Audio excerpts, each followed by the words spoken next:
जम्मू कश्मीर, हिमाचल प्रदेश और उत्तराखंड जैसे पश्चिमी हिमालयी राज्य अपनी प्राकृतिक सुंदरता और धार्मिक सांस्कृतिक महत्व के लिए प्रसिद्ध हैं। लेकिन बीते 2 दशकों में ये राज्य बादल फटने और अचानक आई बाढ़ से गंभीर संकट का सामना कर रहे हैं। इन आपदाओं ने जनधन की भारी हानि के साथ साथ यहाँ के नाजुक पारिस्थितिक तंत्र और अर्थव्यवस्था को भी गहरा नुकसान पहुँचाया है। किसी क्षेत्र में बादल फटना वह स्थिति है जब सीमित क्षेत्र में बहुत कम समय में 100 मिलीमीटर से अधिक वर्षा हो जाती है। यह घटना मुख्यतः पहाड़ी इलाकों में होती है। यहाँ नमी से भरे बादल पर्वतों से टकराकर अचानक फट जाते हैं और परिणाम स्वरूप तेज जलधाराएं, मलबा और भूस्खलन नीचे की ओर गांवों, कस्बों और नदियों को तबाह कर देते हैं। बादल फटने के मुख्य कारण जलवायु परिवर्तन और अनियमित मानसून, वनों की कटाई और ढलानों पर अतिक्रमण, नदियों के किनारे और तटबंध पर अनियंत्रित निर्माण, हाइड्रो पावर परियोजनाएं और सुरंग निर्माण, साथ ही ग्लेशियर झीलों के टूटने की घटनाएं आदि इन सभी में शामिल हैं। जम्मू कश्मीर में चिनाब, झेलम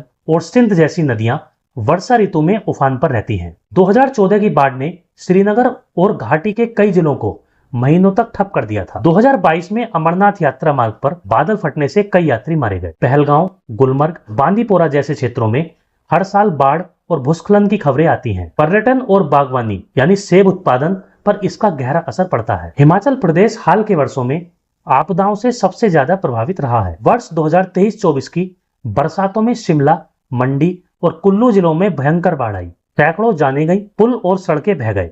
सतलज और ब्यास नदियां खतरे के स्तर से ऊपर बहने लगी। कारण स्पष्ट है, पहाड़ काटकर बड़े राजमार्ग और सुरंग निर्माण, होटल और अनियंत्रित शहरीकरण का तेजी से होना। इससे मिट्टी का बंधाव कमजोर हुआ और भूस्खलन तेजी से बढ़ा। पर्यटन और सेब बागवानी, जो राज्य की रीढ़ है, बुरी तरह प्रभावित हुए। उत्तराखंड का इतिहास प्राकृतिक आपदाओं से भरा है। 2013 की केदारनाथ त्रासदी बादल फटने और अचानक आई बाढ़ का सबसे बड़ा उदाहरण है। इसमें हजारों लोगों की जान गई और पूरा क्षेत्र महीनों तक तबाह रहा। इसके अलावा चमोली जिले में 2021 का ग्लेशियर टूटने का हादसा, उत्तरकाशी और रुद्रप्रयाग में बार बार बादल फटने की घटनाएं दिखाती हैं कि राज्य निरंतर खतरे में है। चारधाम यात्रा मार्ग और हाइड्रो पावर प्रोजेक्ट्स पर भारी दबाव के कारण आपदा का दायरा बढ़ता जा रहा है। जम्मू कश्मीर, हिमाचल और उत्तराखंड आज एक ऐसे मोड़ पर खड़े हैं जहां प्राकृतिक आपदाएं उनके अस्तित्व को चुनौती दे रही हैं। जलवायु परिवर्तन और मानवीय लापरवाही ने इन राज्यों को नाजुक पारिस्थितिकी को असुरक्षित बना दिया है।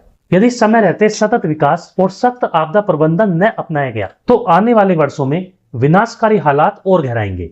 इसलिए इन राज्यों के लिए प्रकृति के साथ संतुलन बनाना ही सुरक्षित भविष्य की कुंजी है।